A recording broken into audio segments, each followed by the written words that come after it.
The saying that insanity is a fixed idea, or having a fixed idea, is something I picked up somewhere, and I can't remember where. It may have been Gurdjieff who said it. In any case, it's a absolutely 100% accurate metric for any of us to determine how sane we are at any particular moment in time.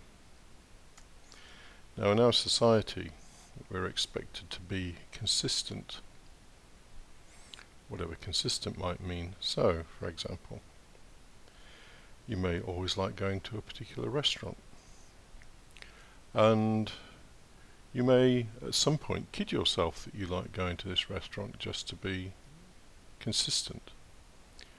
You may get a shower every morning, and just to be consistent, you may insist that you get a shower every morning, even though sometimes you may not want to. These are trivial things. More importantly, we assume ideas that are damaging when they become consistent.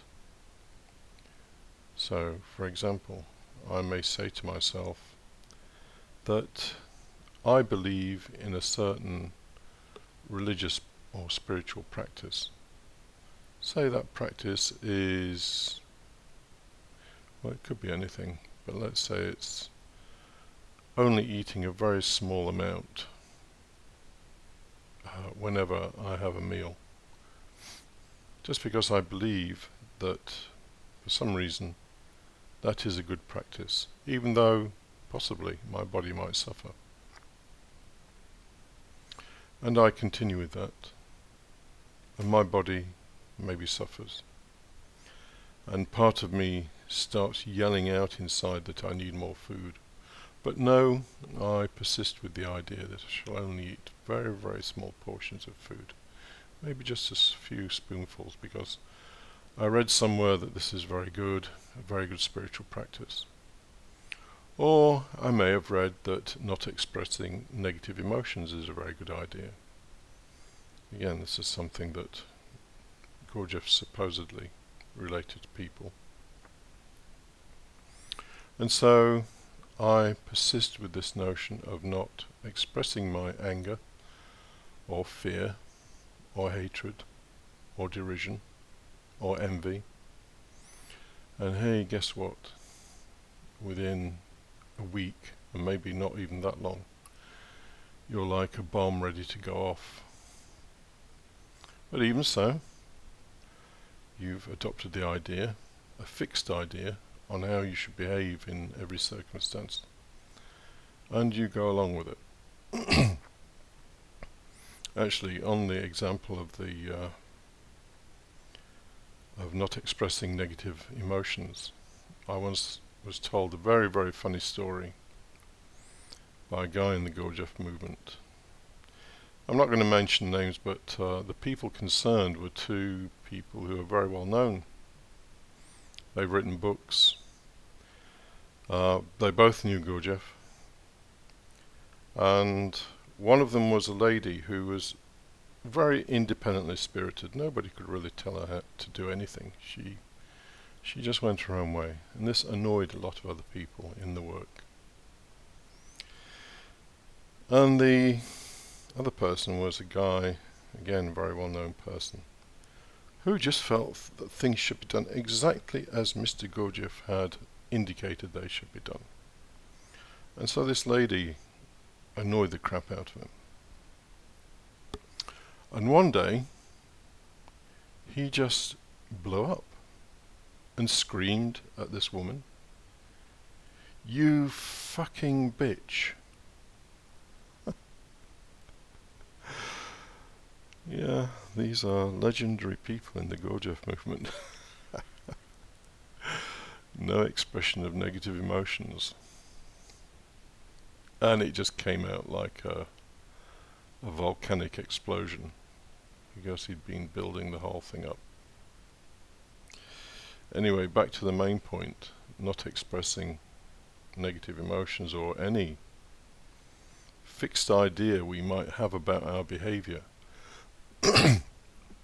is actually a sign of insanity. Your body and your emotions are always true. You have no need to do anything with them. Your body reacts to the environment in the right way. It knows how to walk, it knows how to eat a meal, it knows how to laugh when you're amused. It knows how to do a million things, and it will just do them. And your emotions, in any circumstance, give you a true picture or a true representation of how you have reacted to life.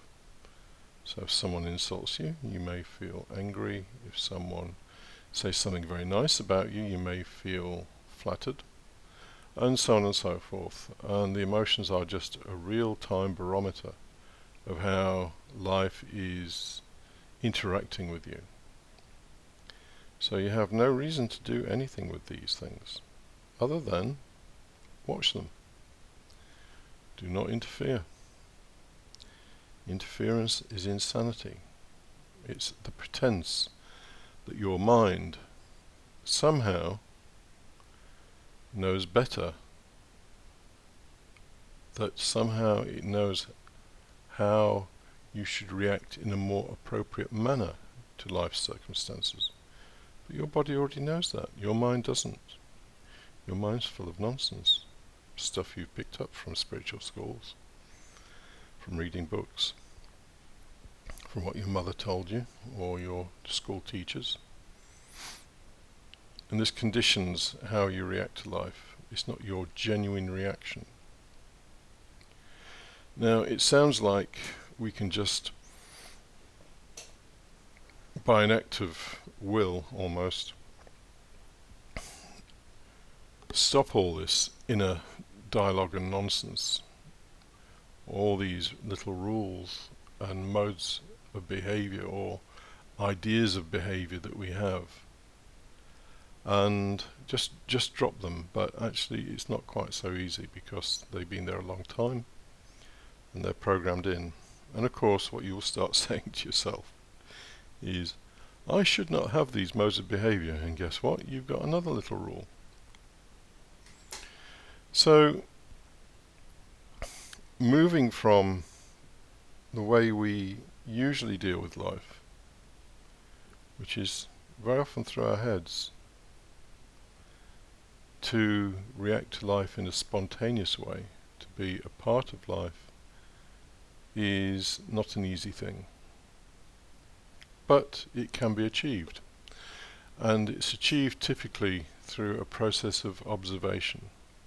And I've mentioned this in other videos that I've produced, that observation without judgment, without any attempt to change what's going on, is your key to freedom.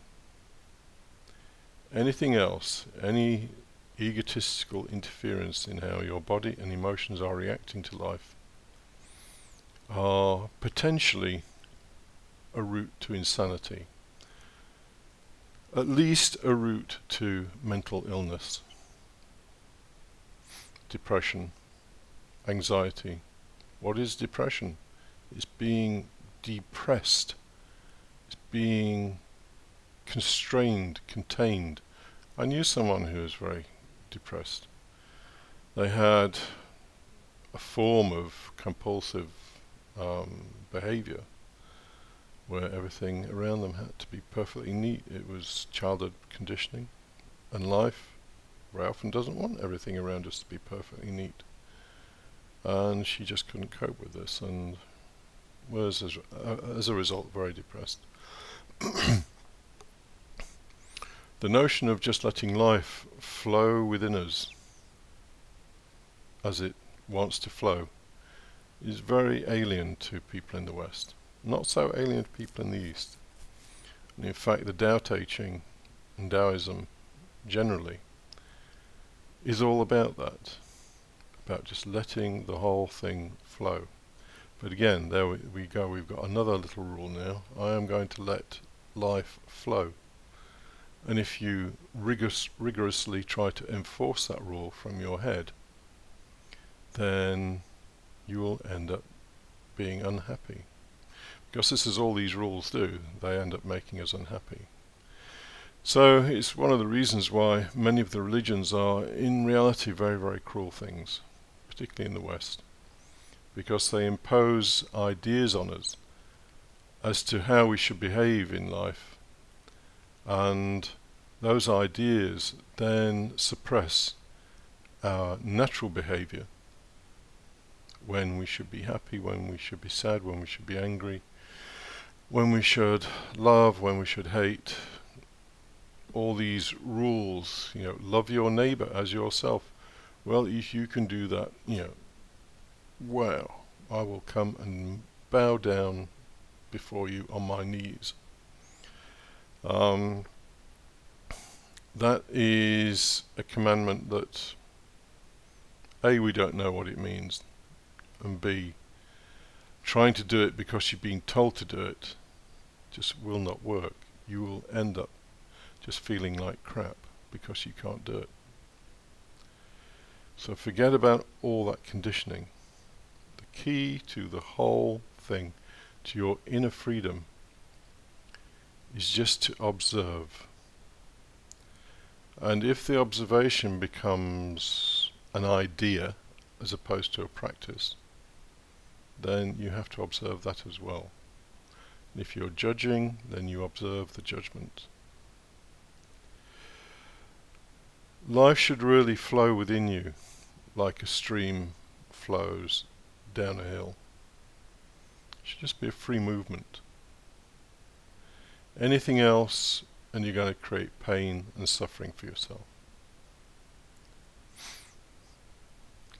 Anyway, whatever you do, don't make the content of this short video a fixed idea.